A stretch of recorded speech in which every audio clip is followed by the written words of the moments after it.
السلام علیکم، welcome to my YouTube channel میں آپ کو سلام پیش کرتا ہوں۔ آج کی جو ویڈیو ہے وہ بہت پیاری اور بہت خوبصورت ویڈیو ہے جو ہمارے نبی پاک صلی اللہ علیہ وآلہ وسلم کے بیان پہ ہے۔ آپ لوگ میرے چینل کو سبسکرائب کیا کریں، لائک کیا کریں اور شیئر کیا کریں تاکہ آنے والی وقت تک آپ کو نئی ویڈیو مل سکے، آپ کے نالج تک آ سکے، اپنے بچوں کے نالج تک آ سکے۔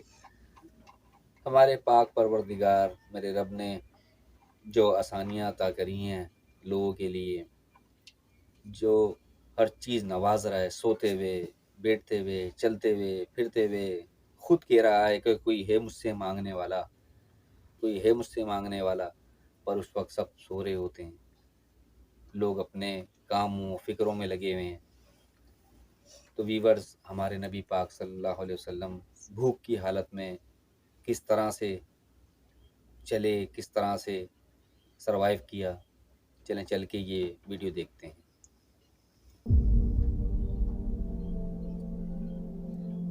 ہے کہ جب حضور مسجد نبوی سے باہر نکلتے ہیں تو آگے حضرت عمر و ابو بکر رضی اللہ تعالی عنہما کھڑے ہیں، چہرے کے اوپر عجیب اداسی ہے۔ کہا عمر، ابو بکر اس وقت کیوں کھڑے ہو؟ عرض کی حضور بھوک نے گھر میں ٹکنے نہیں دیا، ہم نے چاہا حضور کا چہرہ دیکھ لیں تو کچھ پیاس بجھ جائے، کچھ بھوک مٹ جائے۔ حضور نے فرمایا میرا حال بھی یہی ہے، جس چیز نے تجھے گھروں سے نکالا ہے وہی چیز مجھے گھر سے نکال لائی ہے۔ چلتے ہوئے حضرت ابو ایوب انصاری کے گھر کے قریب سے گزرے،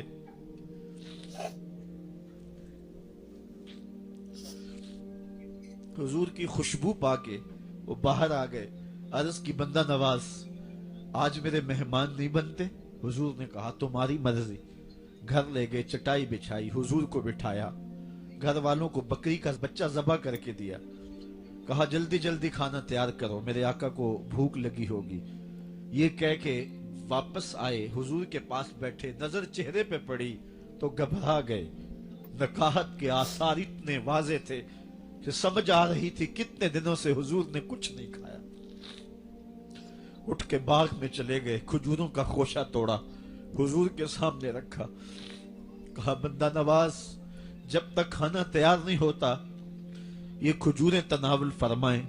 تھوڑی دیر کے بعد کھانا دسترخوان پہ لگ گیا، حضور سے عرض کی گئی حضور آئے کھانا تناول کر لیں۔ حضور نے دسترخوان پر تشریف فرما ہو کر کے حضور نے کپڑا اٹھایا تو حضور نے جب دیکھا کہ کھانا ہے تو حضور نے ایک روٹی لی اور چند بوٹیاں اٹھائیں اور ایک خادم کو بلا کر کے کہا جاؤ ہمارے گھر دے آؤ، میری بیٹی فاطمہ کتنے دنوں سے بھوکی۔ دیکھیں ویورز، یہ تقویٰ ہوتا ہے، یہ محبت ہوتی ہے۔ آج کل تو اپنے منہ کا نوالا بھی کوئی کھلانا پسند نہیں کرتا۔ اپنے منہ کا نوالا ہمارے نبی پاک صلی اللہ علیہ وسلم نے بھجوایا۔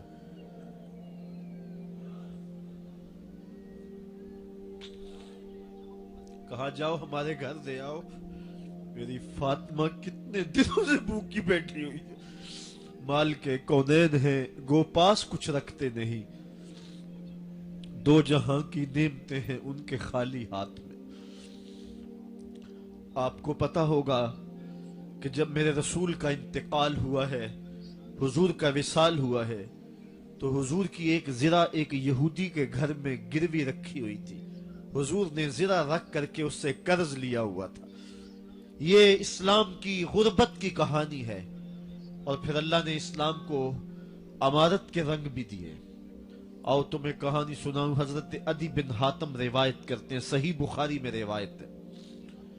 یہ حاتم تائی کے بیٹے ہیں، کہتے ہیں میں حضور کی خدمت میں حاضر ہوا، ایک شخص آیا کہنے لگا حضور غربت نے میرا برا حال کر دیا ہے، اور اس نے شکایت کی، غربت کی، پسماندگی کی اور اپنی معاشی بدحالی کی۔ پھر ایک شخص آیا کہنے لگا حضور میرے پاس دولت تو ہے لیکن میں نے جس منزل پہ جانا ہے راستہ پر خطر ہے، تو میرے لیے کیا حکم ہے کہ میں کیسے راستہ طے کروں؟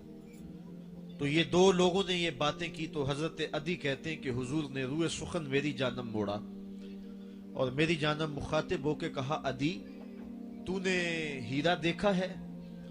عدی کہتے ہیں میں نے عرض کی حضور دیکھا نہیں سنا ہے، ہیرا یہ شہر ہے عراق کا۔ تو حضور نے فرمایا عدی تو نے ہیرا دیکھا ہے؟ میں نے کہا نہیں حضور دیکھا نہیں، اس کا تذکرہ سنا ہے۔ فرمایا عدی اگر اللہ تجھے زندگی کی مہلت دے تو ہیرا سے ایک خاتون چلے گی، تو اپنی آنکھوں سے دیکھے گا اور مکے تک پہنچے گی اور اللہ کے گھر کعبہ کا طواف کرے گی، اور اس کو ہیرا سے لے کر کے مکے تک اللہ کے علاوہ کسی کا ڈر نہیں ہوگا۔ کہتے ہیں کہ میں نے دل میں کہا کہ پھر بنو طے کے ڈاکو مر گئے ہوں گے جنہوں نے عرب کے اوپر روب ڈال رکھا ہے، تو وہ تو پھر ختم ہو گئے ہوں گے۔ کہتے ہیں میں ابھی سوچ ہی رہا تھا کہ حضور نے مزید میری حیرت میں اضافہ کرتے ہوئے کہا عدی اگر تجھے اللہ نے زندگی کی مہلت دی تو تو دیکھے گا کہ کسرا کے خزانے تیری جھولی میں ہوں گے۔ تو اس دور کی سپر طاقت تھی۔ میں نے کہا حضور کسرا بن ہرمز؟ حضور نے فرمایا ہاں کسرا بن ہرمز۔ کہتے ہیں کہ حضور نے پھر فرمایا عدی اگر تو زندگی پائی تو تو وہ دن بھی دیکھے گا کہ ایک شخص زکوٰۃ کی رقم لے کر کے، زکوٰۃ کی چاندی لے کر کے، زکوٰۃ کا سونا لے کر کے نکلے گا اور اس کو کوئی زکوٰۃ کا مستحق ہی نہیں ملے گا۔ حضرت عدی بن حاتم کہتے ہیں کہ پھر میں نے وہ منظر اپنی آنکھوں سے دیکھا کہ ہیرا سے ایک خاتون چلی اور مکے تک پہنچی، اور امن ایسا تھا کہ اس کو اللہ کے علاوہ کسی کا ڈر نہیں تھا۔ پھر وہ لمحے بھی میں نے دیکھے کہ کسرا بن ہرمز کے خزانے مسجد نبوی کے باہر پڑے ہوئے ہیں۔ تو کہتے ہیں تیسری چیز میں دیکھ نہ سکا، اور میں نے لوگوں کو کہا کہ یہ میں تو نہیں دیکھ سکا، میری شاید زندگی وفا نہ کرے، اور اگر تمہاری زندگی وفا کرے تو تم دیکھنا میرے آقا نے جو فرمایا تھا، دو باتیں تو پوری ہو گئی ہیں، اور تیسری بات تم دیکھ لو گے۔ حضرت یحییٰ بن سعید فرماتے ہیں کہ حضرت عمر بن عبدالعزیز کا زمانہ تھا، اور انہوں نے مجھے افریقہ کی جانب زکوٰۃ وصول کرنے کے لیے بھیجا۔ میں وہاں سے زکوٰۃ وصول کی، اور پھر میں زکوٰۃ لینے والے مستحقین کو ڈھونڈنے لگا، تو کہتے ہیں مجھے کوئی مستحق نہ ملا۔ پھر میں غلام پکڑتا اور اس کے پیسے دے کے اس کو آزاد کرواتا چلا جاتا۔ حضرت عمر بن عبدالعزیز کا زمانہ ہے کہ گورنر ہے عراق کا، وہ حضرت عمر بن عبدالعزیز کو لکھتا ہے کہ اتنی رقم ہے، اس کا کیا کرنا ہے؟ تو عمر بن عبدالعزیز کہتے ہیں رقم لے کے یہاں نہ آنا، وہاں عراق کے لوگوں میں بانٹ دو، جو زکوٰۃ کے مستحق ہیں ان کو تقسیم کر دو۔ تو گورنر لکھتا ہے جو مستحق ہے ان کو دے دی، اب کوئی مستحق نہیں رہا تو میں کیا کروں؟ تو حضرت عمر بن عبدالعزیز کہتے ہیں جو مقروض ہیں ان کا قرض اتار دو۔ تو کہتے ہیں کہ ہاں قرض بھی میں نے اتار دیا ہے، رقم پھر بھی بچ رہی ہے، کیا کروں؟ تو حضرت عمر بن عبدالعزیز نے پھر لکھا جو شخص شادی کرنا چاہتے ہیں ان کا حق مہر ادا کر دو۔ میں نے کہا کہ وہ بھی کر دیا ہے، رقم پھر بھی بچ گئی، اب کیا کروں؟ تو حضرت عمر بن عبدالعزیز نے مجھے لکھا کہ جو غیر مسلم ہیں، جنہوں نے ٹیکس دیا ہوا ہے، جتنا ٹیکس دیا ہے اس سے دگنے پیسے ان کو قرضے میں دے دو، اور ان کو کہو جاؤ اس کا کاروبار کرو، کھیتی باڑی کرو، اور ساتھ انہیں یہ بھی کہہ دینا قرض کی فکر نہ کرنا اور زیادہ اس میں پریشان نہ ہونا، جب دے سکو گے دے دینا۔